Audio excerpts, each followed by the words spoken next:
Hello guys, ए plus प्रतिभा classes में आपका फिर से स्वागत है। और आज हम पढ़ेंगे राजस्थान के इतिहास की प्रसिद्ध प्रसिद्ध जो महिलाएं हैं उनके बारे में देखेंगे। तो सबसे पहले लगा लीजिए हाड़ी रानी, जिसे क्या बोलते हैं, सैल कंवर। लिख लीजिए हाड़ी रानी। किसके बारे में पढ़ रहे हैं? हाड़ी रानी, सैल कंवर। देखिए क्यों पढ़ी जा रही हैं, क्यों प्रसिद्ध है। देखिए तो हाड़ी रानी जो बूंदी की जागीरदार थे, कौन? संग्राम सिंह। उनकी क्या थी? बेटी थी, जिनके बचपन का नाम क्या था? सैल कौर। बाद में क्या हो गई? हाड़ी रानी। तो इनका विवाह जो है सलुम्बर यानी कि मेवाड़ के राजा कौन? चुड़ावत रतन सिंह के साथ हुआ। तो इनके बारे में क्या कहा जाता है? ऐसा माना जाता है कि विवाह के 2 दिन बाद ही चुड़ावत रतन सिंह को औरंगजेब के विरुद्ध युद्ध में जाने का आदेश हुआ। तो अपनी नवविवाहिता कौन है? सहल कंवर पत्नी थी इनकी, तो उनको छोड़कर युद्ध में जाने से कतराने लगा। कौन है? जो इनके पति थे, कौन? रतन सिंह। उनकी नई नई शादी हुई थी, ये बोले मैं युद्ध के लिए नहीं जाऊंगा। तो हाड़ी रानी ने इनको समझाया, रतन सिंह राजी हो गए। मगर जब उन्होंने अपने सेवक को रानी की निशानी लाने भेजा, उसने भेजा युद्ध के दौरान, बोला जाओ कोई रानी की निशानी लेकर आओ। तो रानी ने निशानी के रूप में क्या दिया था? अपना सर काट कर दे दिया था। तो चुड़ावत मांगी सेनानी, सिर काट दियो सतरानी। इसीलिए इनके बारे में ये कथन है, बहुत इंपॉर्टेंट है ये। तो लिखिए, इनके सारी बातें लिखेंगे ताकि याद रहे। तो लिखिए हाड़ी रानी बूंदी के जागीरदार, या सीधा लिख लीजिए संग्राम सिंह की पुत्री। संग्राम सिंह की पुत्री थी।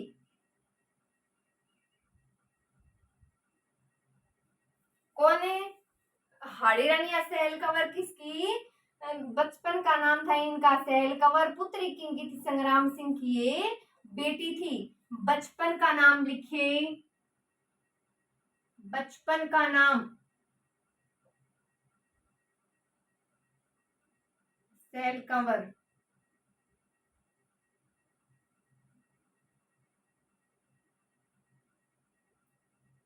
सहल कंवर। तो इनका विवाह देख लीजिए, विवाह लिखिए, लगाइए विवाह। तो विवाह लिखिए सलुम्बर मेवाड़, ब्रैकेट में लिख लीजिए मेवाड़,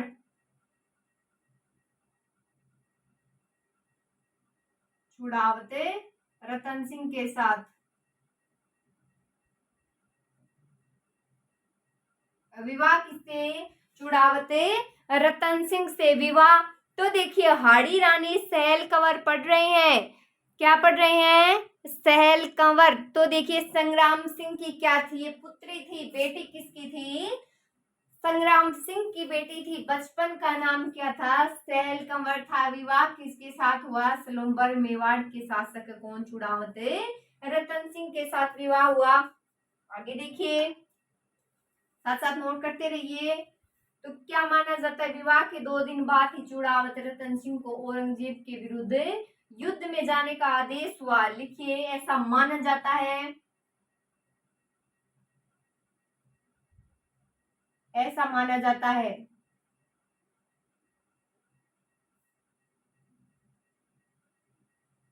कि विवाह के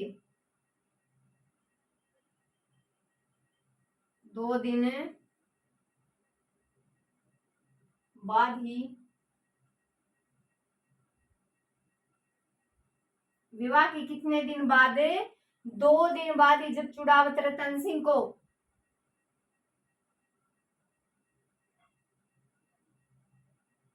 चुड़ावत रतन सिंह को औरंगजेब के विरुद्ध, किसके विरुद्ध? औरंगजेब के विरुद्ध युद्ध में जाने का आदेश हुआ। युद्ध में जाने का आदेश हुआ।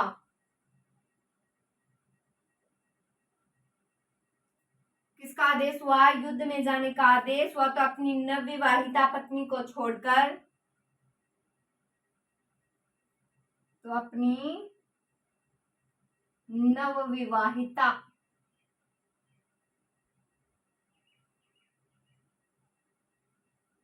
पत्नी को छोड़कर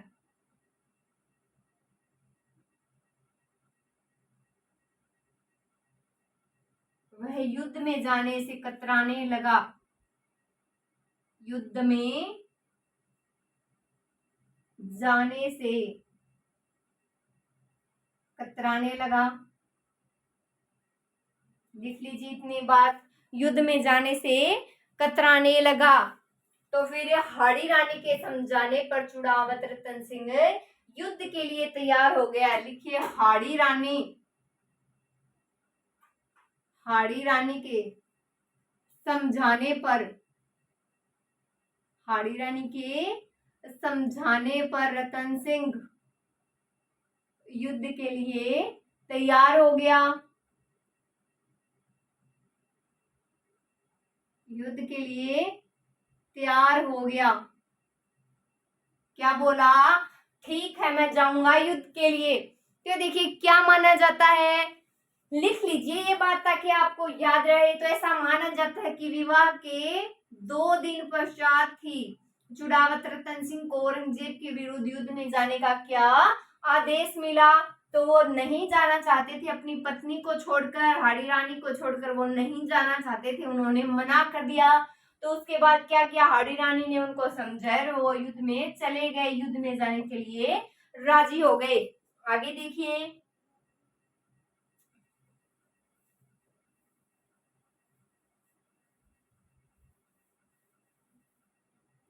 बाद में क्या किया उन्होंने, युद्ध के दौरान क्या मंगाया, हाड़ी रानी से यानी अपनी पत्नी से एक सैनिक को भेजा, बोला जाओ रानी के निशानी लेकर आओ। तो हाड़ी रानी ने अपना सिर काट कर दे दिया। लिखिए ये बात, जब उसने अपने सेवक को, लिख लीजिए, जब उसने अपने सेवक को रानी से निशानी लाने भेजा, निशानी लाने भेजा, तो क्या किया, हाड़ी रानी ने अपना सिर काट कर निशानी के रूप में दे दिया। लिखिए, तो हाड़ी रानी ने अपना सिर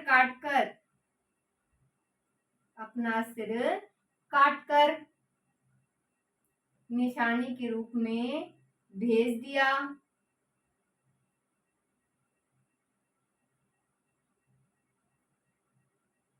देख लीजिए, कोई कंगन, अंगूठी, जेवर भेंट में ना देकर उन्होंने क्या किया, अपना सर काट कर दे दिया। तभी कहे जाते हैं, यह उक्ति इसीलिए प्रसिद्ध है, चुड़ावत मांगी सेनानी सिर काट दियो छत्राणी। लिखिए कथन क्या है इनके बारे में, उक्ति क्या है, लिख लीजिए, चुड़ावत मांगी सेनानी, चुड़ावत मांगी सेनानी। आगे क्या है, सर काट दियो छत्राणी। लिख लीजिए, सर काट दियो छत्राणी।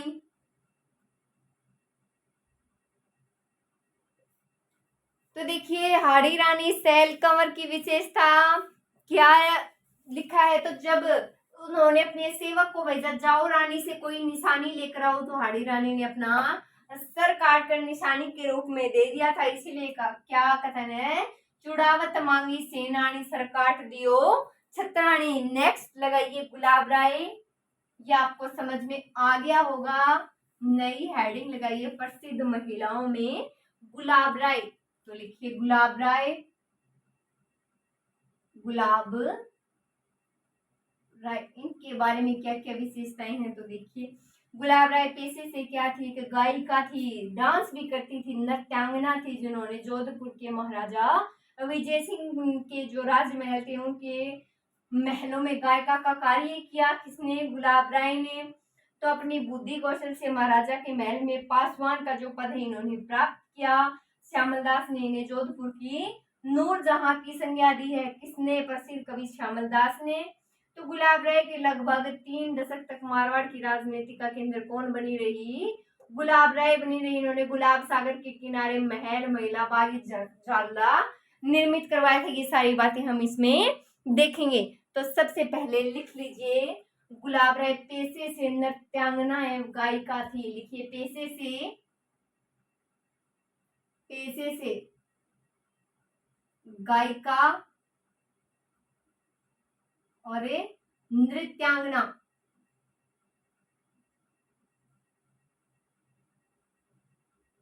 क्या थी? गायिका थी, नृत्यांगना थी। लिखिए, जिन्हें जोधपुर के विजय सिंह ने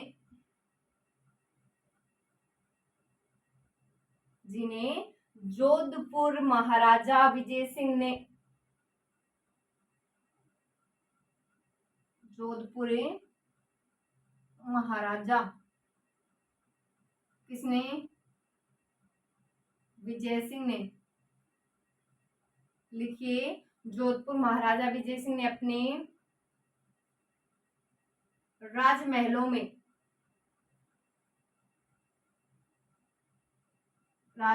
में गायिका के रूप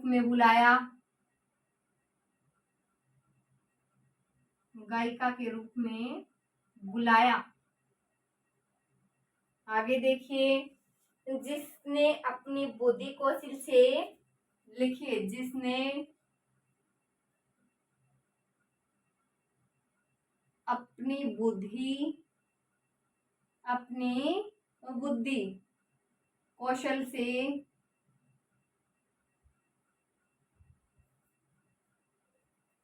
से महाराजा के महल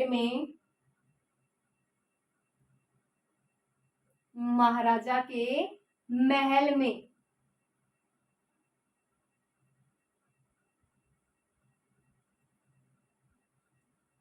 पासवान का पद प्राप्त किया। रानी से छोटा पद है। तो देखिए, गुलाब राय पेशे से क्या थी? गायिका और नृत्यांगना थी, जिन्हें जोधपुर के महाराजा विजय सिंह ने अपने राजमहलों में गायिका के रूप में बुलाया। किसके रूप में बुलाया?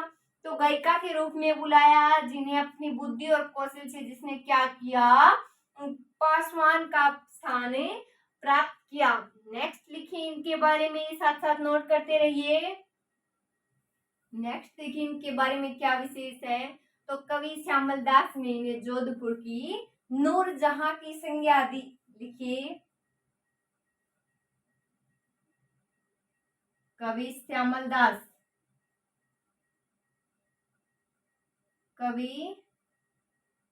दास ने इसे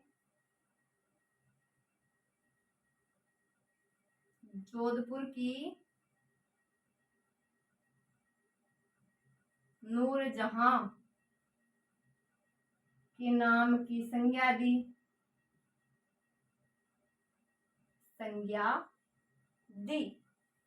तो गुलाब राय लगभग 3 दशक तक मारवाड़ की राजनीति का केंद्र बनी रही।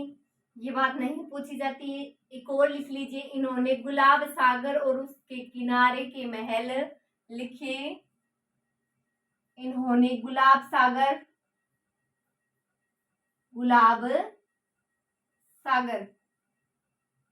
लिखिए, इन्होंने गुलाब सागर और उसके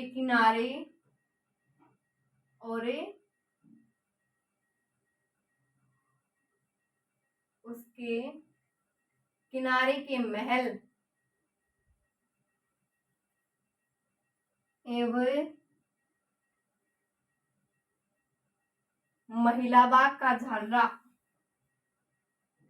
लिखिए, महिला बाग का झालरा का निर्माण करवाया।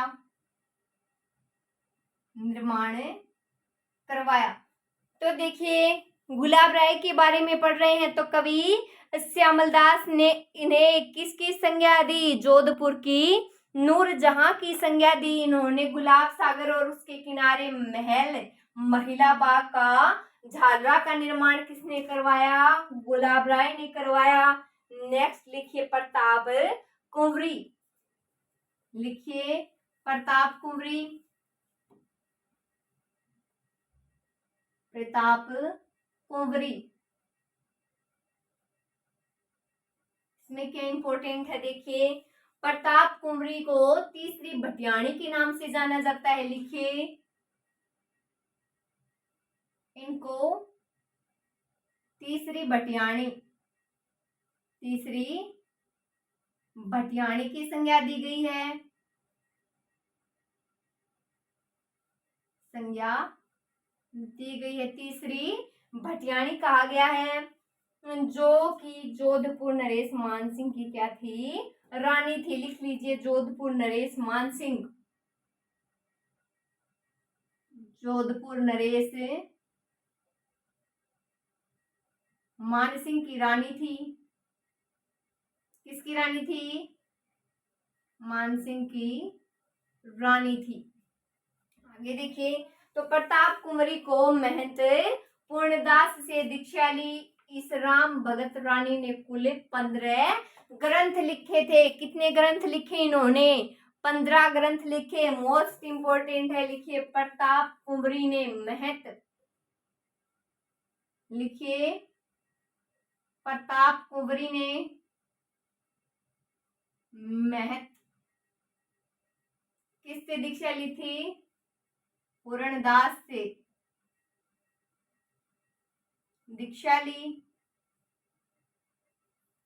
और इस राम भगत रानी ने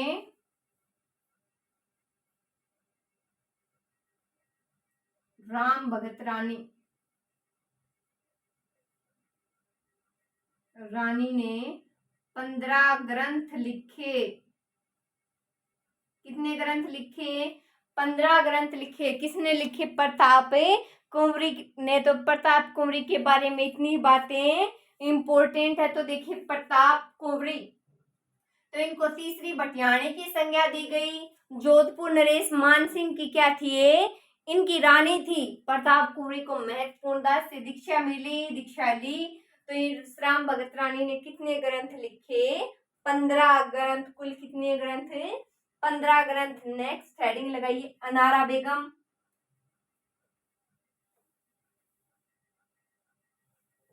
लिखिए अनारा बेगम।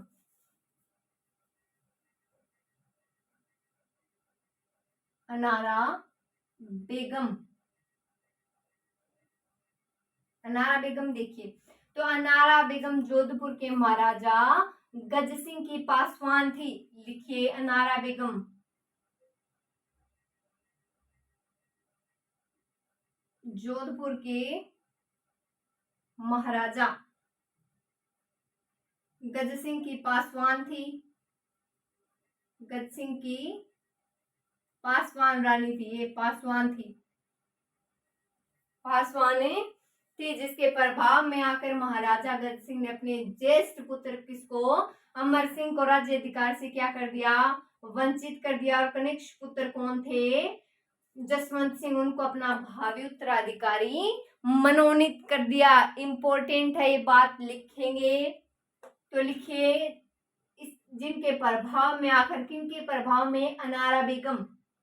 लिखिए जिनके प्रभाव में आकर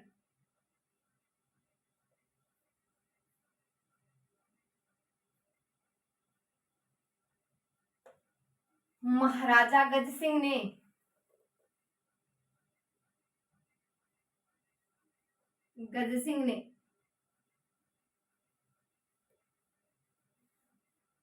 ज्येष्ठ पुत्र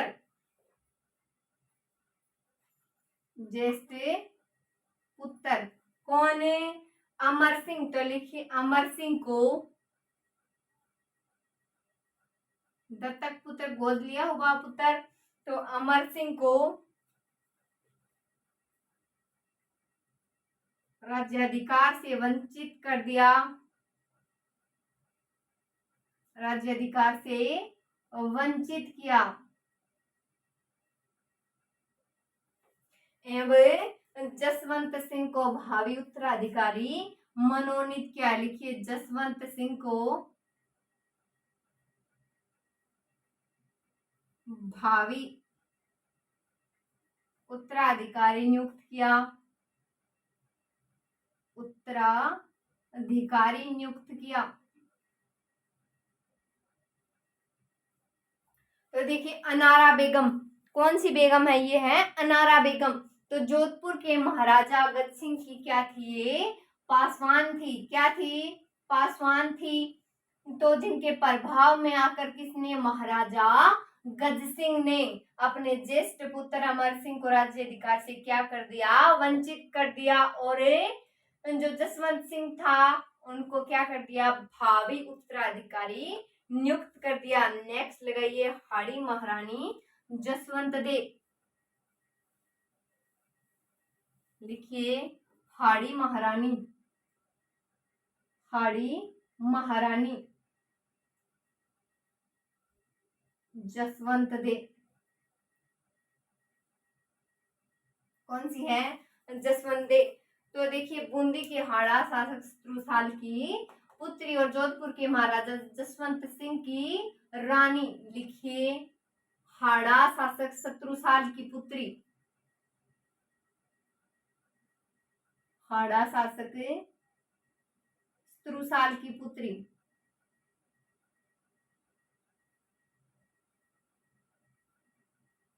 किसकी पुत्री, हाड़ा शासक शत्रुसाल की पुत्री, जोधपुर के महाराजा जसवंत सिंह की रानी,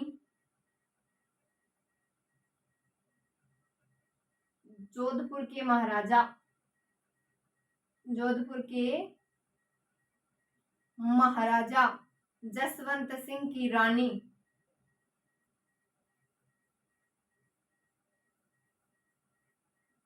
जसवंत सिंह की रानी। तो जसवंत सिंह के धर्मत युद्ध में घायल होकर लौटने पर महल के दरवाजे इन्होंने नहीं खोले थे। तो ये हाड़ी रानी महारानी जसवंत दे है। तो देखिए हाड़ी महारानी जसवंत दे के बारे में क्या है, बूंदी के शासक शत्रुसाल की पुत्री, महाराजा कौन है, जसवंत सिंह की रानी। जसवंत सिंह के धर्मत युद्ध में घायल होने पर महल के दरवाजे इन्होंने नहीं खोले। उसने किले के द्वार खोले किंतु खाना चांदी के पात्रों में नहीं दिया, लकड़ी के पात्रों में उनको भोजन परोसा, क्योंकि वो हार कर आए थे। लिखिए ये बात। तो जोधपुर के महाराजा जसवंत सिंह की रानी थी, लिखिए धर्मत युद्ध में घायल होकर लौटने पर, धर्मत युद्ध में घायल होकर लौटने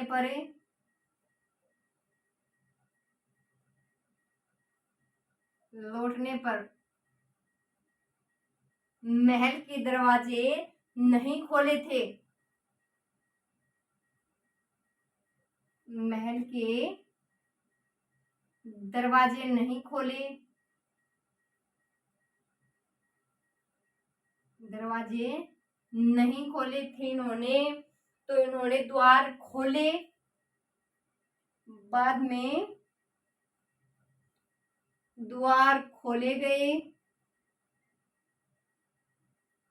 किंतु भोजन चांदी के पात्रों के स्थान पर, चांदी के पात्रों के स्थान पर, चांदी के पात्रों के स्थान पर लकड़ी के पात्रों में परोसा।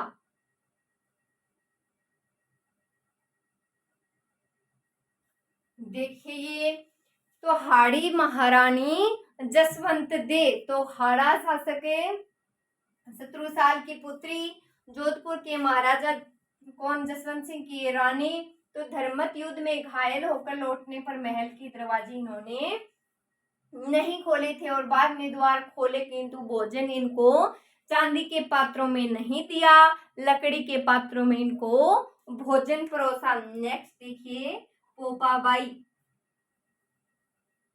देखिए ये कैसे प्रसिद्ध है, तो देखिए पोपाबाई लगाइए, पोपा बाई हेडिंग में पोपा बाई। तो जालोर के चौहानों की शासिका थी, लिखिए जालोर के चौहानों की शासिका, जालोर के चौहानों की शासिका कौन है? पोपाबाई।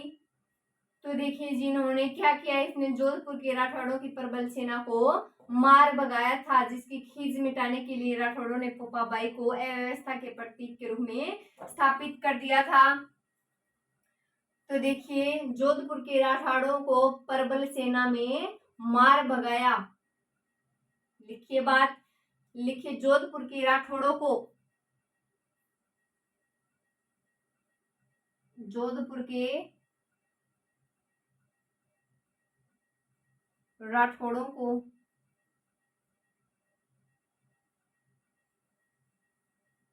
राठौड़ों की प्रबल सेना को मार भगाया था, भगाया।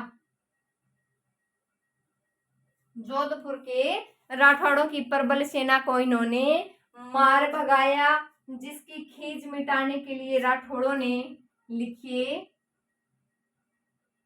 जिसकी खींच मिटाने के लिए राठौड़ों ने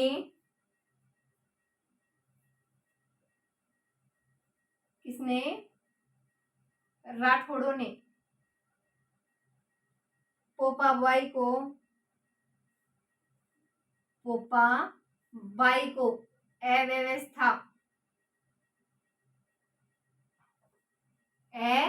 अव्यवस्था के प्रतीक के रूप में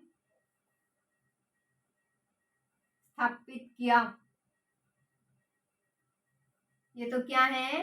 अव्यवस्था का प्रतीक है। किसने कही ये बात? राठौड़ों ने कही, अपनी खींच मिटाने के लिए। खींच किस बात की? तो उन्होंने राठौड़ों की प्रबल सेना को मारे भगाया था। तो इस अव्यवस्था को पोपाबाई का राज या पोपाबाई की पोल कहने लगे। तो एक बार जब पोपाबाई को उसके पठान सेनापति थे, कौन है? उनका नाम था मालिक खुर्रम। कौन था? सुन लीजिए एक बार। मालिक खुर्रम ने धोखा देकर दुर्ग को घेर लिया और रानी के सामने एक शर्त रख दी। सुनिए क्या शर्त थी? कि वह मालिक खुर्रम से विवाह कर ले तो स्वाभिमानी रानी मालिक की बात मानने से उन्होंने क्या कर दिया? इनकार कर दिया। वह तलवार लेकर धोखेबाज सेनापति का सामना करने के लिए खड़ी हो गई और अंत में रानी से सेनापति परास्त होकर गुजरात की तरफ पहाड़ों में भाग गए। उनको भाग जाना पड़ा, इसीलिए पोपाबाई क्या है? प्रसिद्ध है।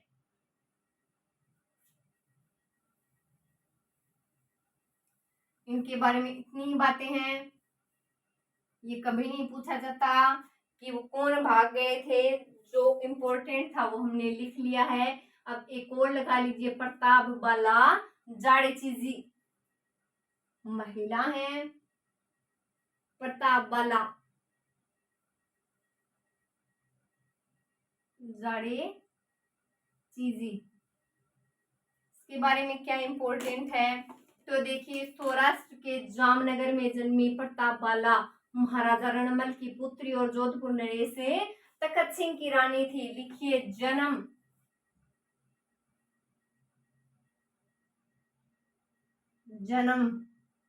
कहाँ? जामनगर। जन्म बताइए। जामनगर। पुत्री किसकी थी ये? तो लिख लीजिए। पुत्री में क्या लिखेंगे? महाराजा रणमल की पुत्री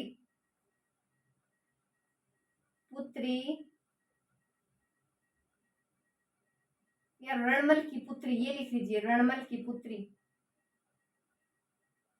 रणमल की थी ये, रणमल की तो थी ये पुत्री थी। और जोधपुर नरेश तखत सिंह की रानी। लिखिए जोधपुर नरेश, जोधपुर नरेश तखत सिंह की रानी।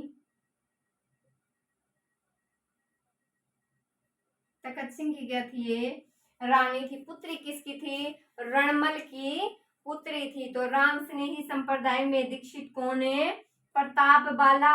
जो प्रताप बाला ने जोधपुर में रामोला का राम द्वारा कई मंदिर और तालाब बनवाए थे। लिखेंगे ये बात इनके बारे में। सबसे पहले ये लिख लीजिए, जन्म जामनगर, पुत्री रणमल की पुत्री, और जोधपुर नरेश तखत सिंह की क्या थी? ये रानी थी।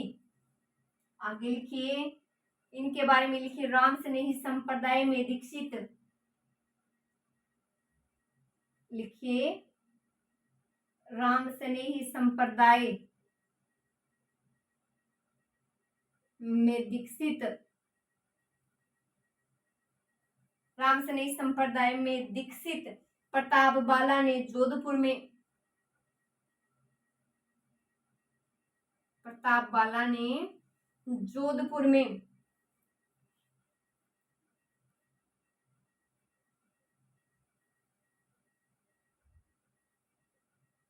रामोला का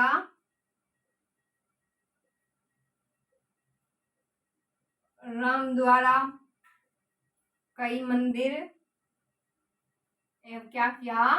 तालाब बनवाए। लिख लीजिए, कई मंदिर और तालाब इन्होंने बनवाए। क्या किया? कुछ तालाब बनवाए, कुछ मंदिर भी इन्होंने बनवाए। आगे लिखे, तो इनके लिखे ग्रंथों का संग्रह साधु प्यारे राम प्रताप कुंवरी पद रत्नावली के शीर्षक से किया गया है और जामनगर गुजरात में इसे प्रकाशित करवाया। लिखिए ये बात, इनके लिखे पदों का संग्रह, इनके लिखे पदों का संग्रह, पदों का संग्रह, लिखे इनके लिखे पदों का संग्रह साधु प्यारे राम ने, साधु प्यारे राम ने, साधु प्यारे राम ने, किसने? ये थोड़ा याद रखिए, साधु प्यारे राम ने प्रताप कुंवरी पद रत्नावली, प्रताप कुंवरी पद रत्नावली के शीर्षक से किया। लिखिए, के शीर्षक से किया। वह जामनगर गुजरात से प्रकाशित किया, से प्रकाशित करवाया। लिख लीजिए, प्रकाशित करवाया। देखिए एक बात, फिर से देखिए इसको, तो राम स्नेही संप्रदाय में दीक्षित, किसमें दीक्षित?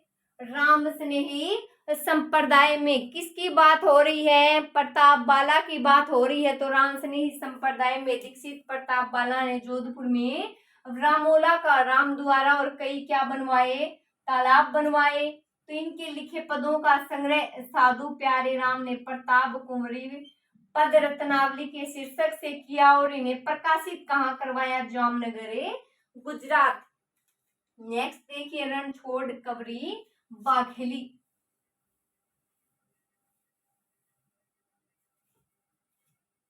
रणछोड़ नाम है, कवरी वाघेली। तो ये हम पढ़ेंगे, कल बात करते हैं इसके बारे में। आज की वीडियो में हम इतना ही देखेंगे। Thank you so much.